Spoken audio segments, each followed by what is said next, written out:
Good evening, Flyer family, and thank you for joining us on Mr. Linder, Live with Mr. Linder.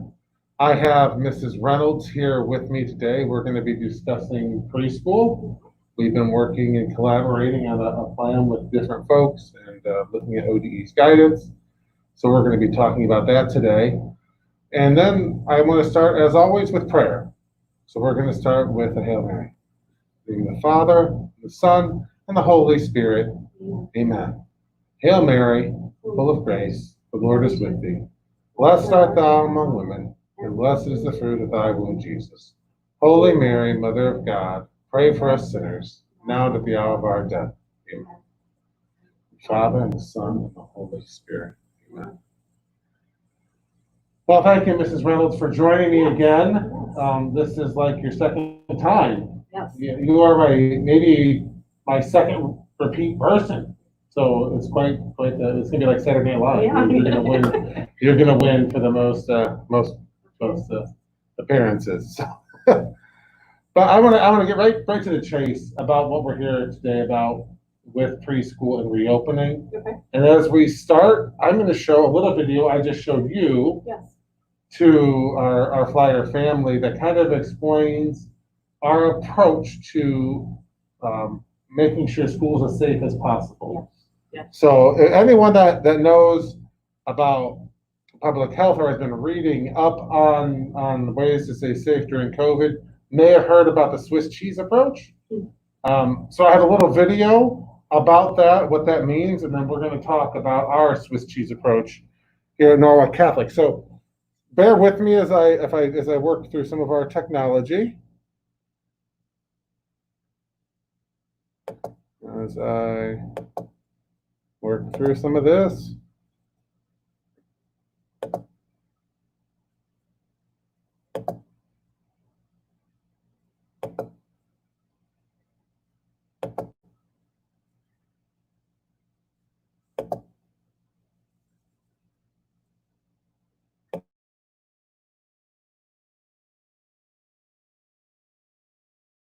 When it comes to COVID-19, no single protection is perfect. You cannot reduce your risk of infection to zero by wearing a mask or washing your hands a lot or staying 6 feet away from others. Think of each of them, though, as a slice of Swiss cheese. They're not perfect. They've got holes. But slices of Swiss cheese have holes in different spots. And as you stack them, the holes become covered. It's the same with these layers. Wearing a mask, washing your hands, social distancing. As you stack up the layers, the more complete the protection becomes. As we start to re-engage with others, we all need to stack protections to keep ourselves and our communities safe.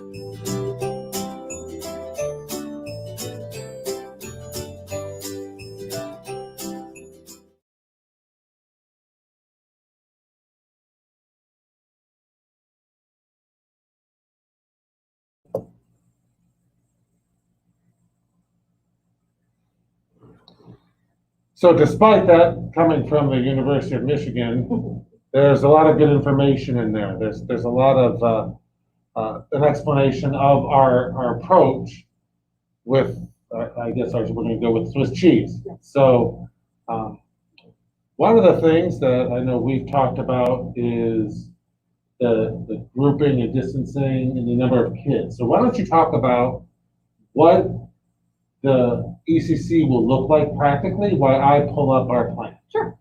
So with the current state mandation, the requirements are that there's one teacher with 9 students, which with our enrollment where it is at now, we had to make some changes because they all can't be in the same classroom. So what we're going to do is split them in half, and half will go for one day with the teacher and half will go with the classroom aide. And the classroom teacher will teach a lesson for the week and any new kind of content that can be streamed in remote access. And the aide may choose to watch that, or that could be her students at her home. And then the aide would do the more of the center-based free choice things that students could do to reinforce what the teacher is teaching in the regular classroom. So that would mean that we could service more students that way. Then the following day, then they would switch and have the other group of 9 students. And then the teacher would teach them. what they taught the day before. So that kind of thing. Yeah, that's perfect. So what I'm hearing with that, with the layers that we're doing is we're keeping smaller groups Yes. of kids together in a Yes. single classroom with one adult. Yep. Yes. Our adults will be wearing Yep. masks. We'll be having some PPE for them to wear. We're going to keep, it's hard, you can't necessarily keep 3 and 4-year-olds social distance from one another, Right. but what you can do is limit their contact with others. Yes. So the Smaller. social distancing approach to young kids is to limit their interactions with large numbers of kids. Yes. Yes. We still want them to learn through play and friends and those types of things, but just at a smaller scale and with a smaller interaction of students. And I think it's important for parents to know that their preschooler will be in a full-size classroom Yes. with one adult. Yes. There'll be 9 children. Yeah. So a total of 10 people in a room that is typically for 23, Oh, 24. Yeah, 24 students sometimes, yeah. So that's going to allow for some more in-depth personalized learning. Teachers will be able to do some unique things in the learning environment that they may not have done. So there is definitely a silver lining Yeah, yeah, for the learning experience for our youngest flyers. yes. And we're going to kind of go through this plan a little bit. Those preschool parents should have received an email today with the plan attached. So hopefully you have had a chance to look at that. If not, you'll have a chance after this to look at it. One of the things I'm very passionate about, and I know that Mrs. Reynolds is, I was an early childhood teacher, you were also an early childhood teacher, is we understand the importance of early learning. Absolutely. And of early intervention and knowing your kids well and giving them the help they need as soon as possible. Absolutely. And that learning, especially for young kids, is a social interaction. Mm-hmm. You know, it's a social event. So you'll see here in our purpose, it talks about that. And it cites research that backs that up. So we know that our children need to learn, grow, and develop together with hands-on, socially appropriate experiences. So we feel that this plan is a huge leap in achieving that. Mm-hmm. We need to do this together with families, with staff, with our whole school community. So it's really important. And then I go into with this plan, we talk about the faith and the science of why it's important to be together. One of the things I do want to point out on this plan, there are footnotes for people to click on. You'll see there where it says click here to see more information on the early learning research. Click here for the AAP guidance, which is the American Association of Pediatrics. And then you'll see a date on the bottom. The date on the bottom of the document is just telling you when the last edits were made. This document is living and breathing. Mm-hmm. As we learn information, as we make decisions to best keep kids safe and have a great learning experience, we're going to make changes to this. So we just want to have the date down there so you can see the latest and greatest information. So you'll see that at the bottom of every page. We go through a goal of reopening to make sure that we as safely as possible maintain our high quality education, in-person learning experiences. You'll see it's important for people to understand the symptoms of COVID, right, as we'll be screening and monitoring. Yes. Do you want to talk a little bit about what, and I know it's in the document later, Yeah. but talk about that daily screening. Yeah, so one of the biggest things was not allowing too many people into the building, and we were trying to figure out how we could do that with the students coming in and leaving at the end of the day. And typically our preschool students were brought in by the parents. That way they can help them through the routine of hanging up your book bag and maybe going to the restroom before they come into the classroom and different things. But now with this new plan, we're trying to eliminate the people in our building. And we ask that the parents actually stay in the vehicle, and we as teachers and aides will approach the car and screen the children before they come in to the building. You know, if they have a fever greater than 100, they won't be allowed in for the day. And our teachers as well, before they come in for the day, they will be screened as well, making sure that they're safe to be in there and teach the children. I know one of the things that we talked about and some parent brought up is, boy, am I gonna have to get them out of their car seat Oh, yeah, yeah. beforehand? And so, no, we're actually gonna go Yep. right to the car. Yep. You're gonna have, one of our staff members wearing a face shield and a mask and gloves to do we have non-touch thermometers, that will get those temperatures. Mhm. And then once they meet the screening, we'll get the kids, we'll get the kids Yep. out. So that allows the parent to stay in the car, limits that contact. So again, for maximum safety, and somewhat, the inverse will somewhat be true with when they pick up their kids. Yeah, same thing, and then we'll take them out to the vehicle, and get them all ready to go. So, And the idea is, again, limiting the amount of people your child come in contact with, so that we know with all certainty who they've been with, and limit that cross-pollination that can happen with young kids as they run and hug. yes. All those great things that we know and love about our children. Yeah. So this response to the COVID in the school community.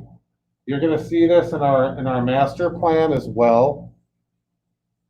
We're still working through some pieces of this. This is a if-then type situation. So if a staff member or student contracts COVID, what will happen? And you can see that there. Quarantine, isolate at home, and engage in remote learning. And we can talk more about what that would look like. We're probably going to have our own Facebook Live specifically on that.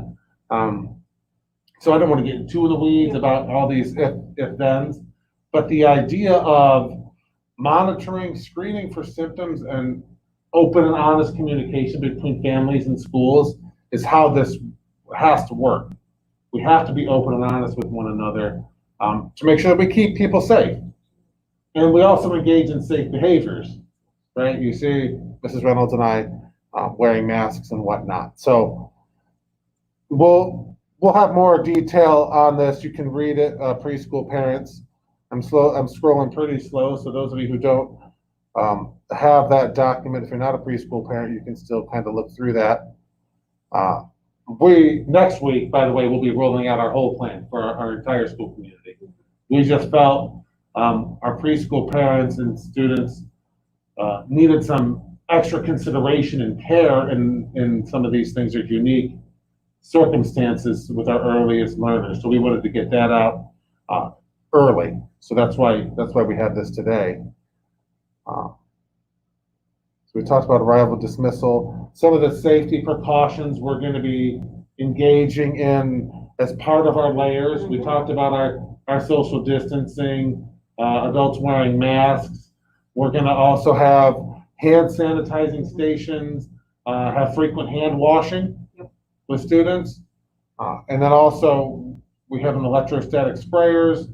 I think I've talked about those a bit on my other Facebook Lives with the pH neutral sanitization spray that kills COVID very quickly, and many other things we wouldn't want children or adults to get. So with all those layers, we feel we're doing that Swiss cheese approach that's going to make school as safe as possible. It's also only as safe as you are at home as well with your earliest learners and your families, and engaging in those safe behaviors. So, making sure that you're wearing masks out in public, that you maintain social distancing as appropriate, don't go with someone and get close contact with someone who's sick. When you're sick yourself, stay home. Those things that you hear me talk about. I feel like a broken record. So you've talked about the physical environment with the learning, and we also touched upon the classroom itself. I think it's a really important piece for parents to understand. We're going to have 9 kids, 1 adult in a regular sized classroom. So that's going to be able to promote that gross motor activity in a way that's controlled and safe. Mm-hmm. Where you wouldn't do gross motor activity with 24 kids in a classroom. No, that would not be safe. But now with 9, yes. Yeah. There's that opportunity to do that without having to move about the building, right. And that sort of thing. Yep. So I think that's a real big positive as we move forward. face coverings. Why don't you talk a little bit about that for kids? So we are not requiring it for the students. If it's something you practice at home and you want to, you're more than welcome to send them in. But it is not a requirement because we are able to have those large classrooms and social distance. You know, if it's more of a thing that you know they're going to play with it, or it's going to be on and again, off again, and it's going to get actually dirtier if they're painting and different things, then please don't send them with them if they're not ready to wear them. But if you know you want them to wear them, please, you know, they may wear them in. Absolutely. Well, we're not going to require them. No, they are not. But they are obviously allowable. We just know it's a struggle with our youngest learners. That requirement obviously changes as you get older in our school system.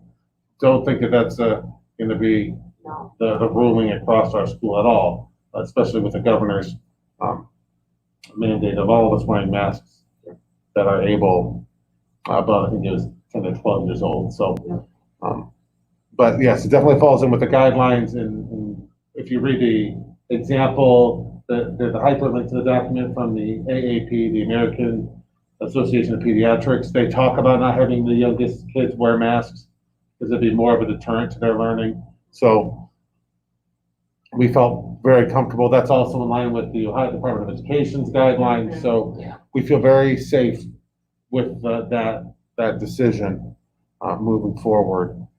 This is something else you talked about, Mrs. Reynolds, the teaching and learning example, Group A, Group B. You want to talk a little bit more about that? Explain. That might be confusing for some people. So why don't you use your own family as an example? Sure. So my daughter will be in the 3-year-old preschool class this coming year, and she will be going 3 days a week. So depending on which day, you know, which group she is, let's say she's in Group A, and in Group A, she will go Monday with Miss Wiley in her class, and she'll learn whatever it is, the letter of the week, and whatever they're working on. She'll learn all of that routine, and then when she would come back on Wednesday, then she would go across the hall, and she would be with Mrs. Shelley. And she would do the center-based stuff and more of the art projects and free choice things that they could get into with working with the other students, you know, collaboratively. And that may be, like he said, where we have more of the gross motor, or we throw in maybe the atrium comes in for the day, or we do more of a read aloud, those types of things that reinforce what Miss Wiley's doing in the classroom teaching. So that kind of explains. And then Friday, she would be back in with Miss Wiley. And the following week, then obviously, Group B would give Miss Wiley a, you know, would be with Mrs. Shelley. And then Group B would get Miss Wiley twice that week. Now, the 4-year-old program is a little bit every other day because they go 5 days a week. So they'll have, you know, on and off, A, then B, then A, then B, then A, and opposite. Then I know with our teams and our high quality people at the ECC, the teachers will be planning the activities involved. Absolutely. But our aides are excellent with our students. Absolutely. And more than capable of facilitating those plans, activities. Any of you who have had children already go through our program are well aware. Your child, once they go through, don't think of teacher and aide. They have two teachers. No, they really don't. It is interesting.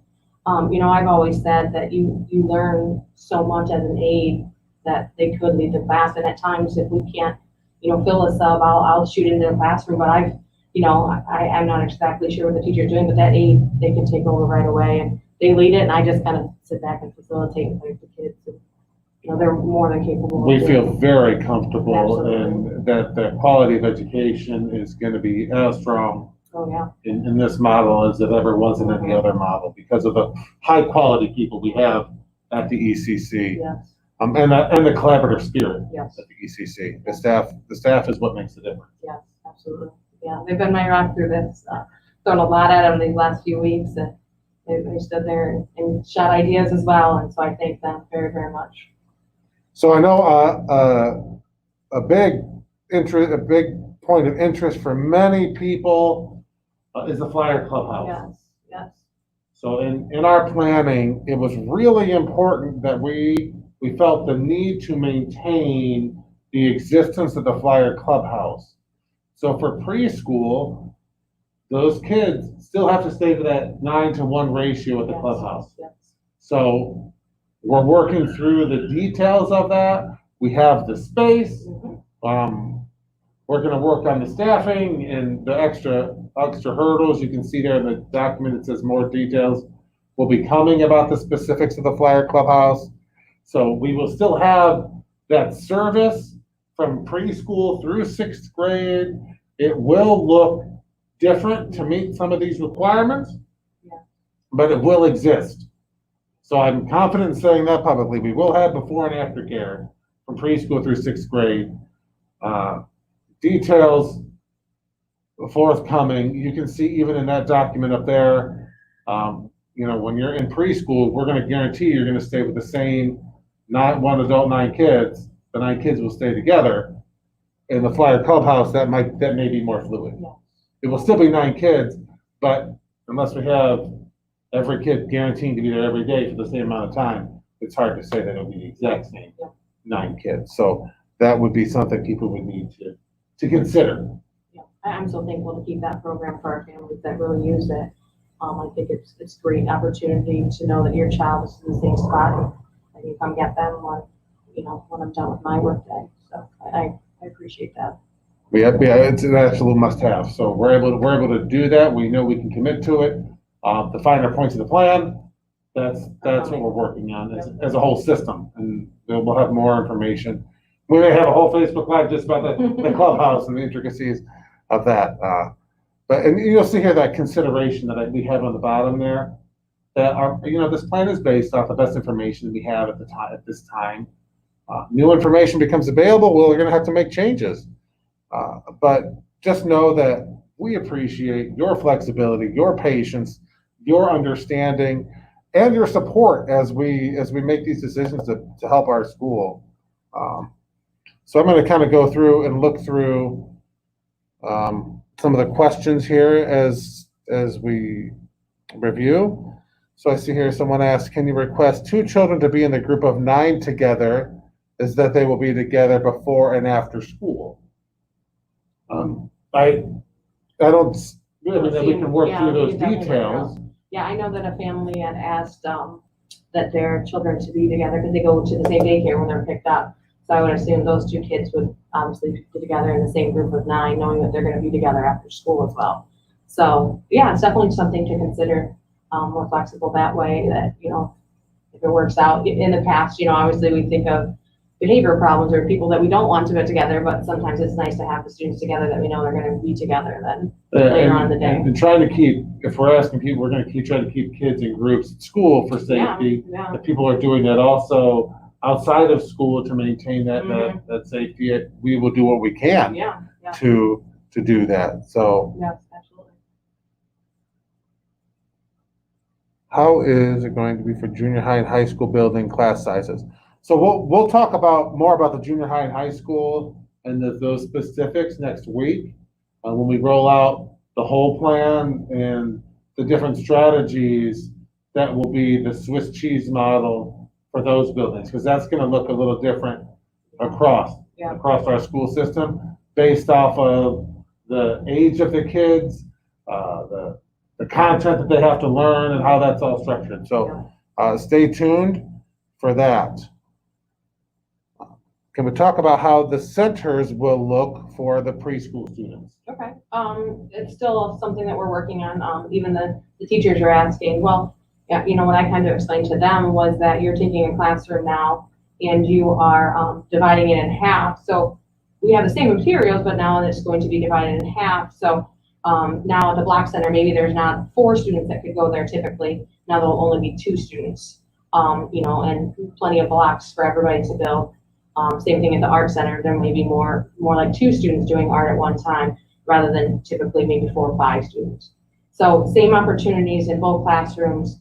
Obviously more opportunity with the aide because they're going to have a little bit more time for the exploratory, where with the teacher, you may have more of the learning time and less time than for the free choice in the play. It's be more of the direct instruction. More the direct instruction at that time. Mm-hmm. Yeah, and more specific goals that they're trying to learn or do, especially the 4-year classroom when they start, they enjoy kindergarten centers where they're actually learning to, handwriting and doing math skills that's leading them to prepare for kindergarten. And our preschool teachers also observe the kids to monitor their learning. Yeah.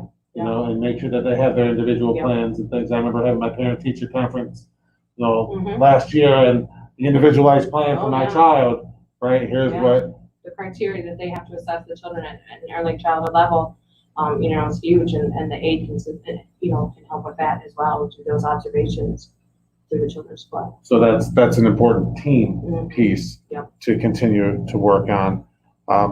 One of the things I want to touch on just publicly is we all very much understand the challenging decisions parents are making right Oh, now. absolutely. And we recognize that. We're praying for our own families. We're praying for your family. And we know that our school is going to be as safe as possible. And we feel very confident in that. But we want to make sure everyone has our support no matter what you choose. That the most precious thing in my life is my wife and children. So that is a very personal thing. So as we continue to work through this, we feel confident what we're doing. And if you have a question that you want to ask, reach out to Mrs. Reynolds, myself. We will have an open conversation with you and work with you and support you in whatever you choose to do. Absolutely. Absolutely. We love children. We love our school. We love our faith. And our faith tells us to love unconditionally. So that is what we do. That's what we believe in. Yeah, absolutely. So I'm going to check and make sure that we've answered any other questions. Thank you for everyone. Is St. Paul going to offer online classes? So we'll talk again. There'll be some more details about that next week and what that will look like. We are offering, so online class is defined as a separate learning opportunity where you take a class on a computer that's graded by someone you may or may not have instruction by. We're not going to have that kind of learning. What we will have is what we're calling remote access to in-person learning, meaning teachers have Google Classroom, kids have Gmail accounts, we have webcams that are focused on the teacher so that if you're unable to be at school, you can remote access in, chat with the teacher, be part of the learning, do the learning activities that are built into the Google Classroom, but you are still actively involved in live teaching and learning. Just, it would be like how you're engaging with me right now through Facebook. But imagine that being in a secure network where not just anybody can get on and see that learning. So that's a preview. Yeah. One thing I like too is that you're asking the teachers to record maybe new content or things that students can go and look back on for homework, or they're not feeling well to get on for the live, but then they can review it later. I think that's huge. Yeah. I just know for my older children, let's go back and see what the teacher said rather than what mom thinks it means. Absolutely. So I like what that. get focused on the teacher, Mhm. teaching new content, recording that, posting that Yeah. online so that when your kid comes home, I was in learning, Mom, I don't remember what the teacher taught me. Well, you'll have a way now to go back and check that. Yeah, I think that's gonna help parents immensely. Yeah. So we'll talk, and that's gonna look different at the ECC Absolutely. than it does in AP government, right? We're gonna have to be flexible with that. But the idea of remote access to in-person learning is the route we're going. So you're going to still have that live interaction, person to person, being able to chat with the teacher in live time, and then go back and rewatch those lessons as needed. I think it's going to be a real powerful piece. So I hope I answered that question as best I can today. Like I said, next week we're going to have probably some more details on that as we roll out the entirety of the plan. So I'm just checking for more questions. Because last week I ended and someone just asked a question and then I felt bad. So I want to make sure I give that time. But thank you everybody for watching us. Also know that this live event is also streamed on YouTube. So if you have a friend who doesn't have Facebook that wants the information, you can search my email address on YouTube and you'll find my channel, mlinder@ncsmail.org, and you'll see all of these Facebook Lives archived there as well. So that's another place that you can go, and specifically people who don't have Facebook can still get access to this content. So how do we sign up for the clubhouse? Those are going to be those details that we're going to be working out here in the next few weeks, because clubhouse is going to look differently. We're going to do our best to maintain the same times of operation, but how we sign up, how kids are in groups and things are all stuff we have to work through. So we'll work through that. What can we do as parents to prepare our kids, hand washing, etc.? Yeah, well, familiarize your kids with people wearing masks, teaching them how to wash their hands, having kids try to learn to be not distant by playing, but make sure they don't just run up to people on the side. You know, my children love to just go run up to people they know. And my daughter said to me recently, "Daddy, why do I still have to be distant?" Right, that's sad. It's a sad reality of where we're at right now. Another thing that could be helpful, I guess I didn't talk about this much, is we're getting water bottle filling stations.